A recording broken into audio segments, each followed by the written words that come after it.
Okay, hello YouTube. I'm just going to try to play some games, and I'll try to talk a little bit while I'm playing. I know that this is a popular thing to do, but I will point out that when you play chess like this, you play worse. And I do too. I play a lot worse. We have time allowed variation. I'm focusing on that weakness, and I'm going to pile up on the weakness. This is just all mainline theory. So e5, I'm going to play kind of a move that I've personally prepped. This is not theory per se. This is just some cute idea. And I'm going to offer up my bishop. Oh no, my bishop. Oh no, my knight. He can take either one. I don't care.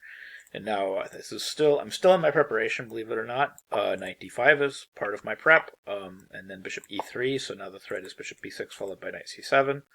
And it's actually kind of hard to meet it. It's not so clear exactly what black does to meet it. I've got a lot of moves in my preparation that black can try. And of course, I have a lot of prep against all of these different moves. So this isn't the type of thing that you play without looking at it at home and kind of going over all the variations and memorizing your lines. You're down a whole piece here in this position, and you have compensation for it, like in the form of these threats, bishop b6 and etc., and in the way that black can't easily develop his king side. So knight d4 is a move that I've prepped. So c3 is my preparation. And then knight e6, bishop b5, bishop d7, bishop takes d7, bishop d7, queen d7, and then knight b6, knight captures a8, followed by castle's kingside, is supposed to be advantage white. Now queen a5 is, as far as I can tell, just looks like a mistake. I think I just played b4. And then I take. And I got my piece back. And he just resigned. Okay, so that was a game. It wasn't too exciting. It really just kind of ended in prep. But we'll go ahead and I'll show you, like, on the analysis board, kind of what everything says. So, I mean, clearly here, like, this is massive advantage white. So knight d4, yeah, so you can see I have a bunch of my games in here. The Lee Chess database, and I've won most of them. So c3, like a lot of people try like knight e6, and then my preparation is bishop d5, bishop d7, bishop d7, queen d7, and then knight b6, queen d8, knight takes a8, queen takes a8, and then simply castles is supposed to be advantage white. It's not so clear, like, not after knight d4, it's pretty clear, like, white's a little bit better. It's not actually so clear, like, what is the absolute best line here. Like, you can see, like, the computer gives rook a4, and now this line is very interesting, like, maybe just b4.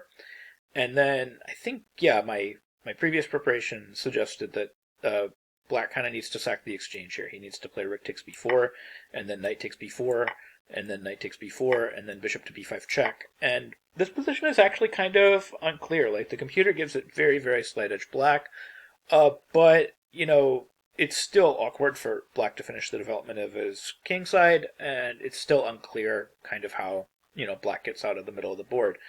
The material's kind of interesting here too. It's not nobody's up a clear amount of material. Like black has two pieces for the rook, but in exchange for that, like I said, black has a lot of problems that it's hard to place an exact point value on. You know, black has a lot of problems. Developing his king side naturally. He has a bad piece. Like his bishop is a bad piece, and white has all good pieces. He has two very clean bishop pairs, two rooks, queen. He doesn't have a single bad piece. So this position's kind of unclear. But that's maybe the best line. It's maybe something like rook a4, b4. I think some of my previous preparations suggested that maybe f3 is also possible here. And these lines also get kind of interesting and muddy. Although I think later computer preparation started saying that black was probably better. Like f3 here, c3, and then black can just be super greedy and take everything.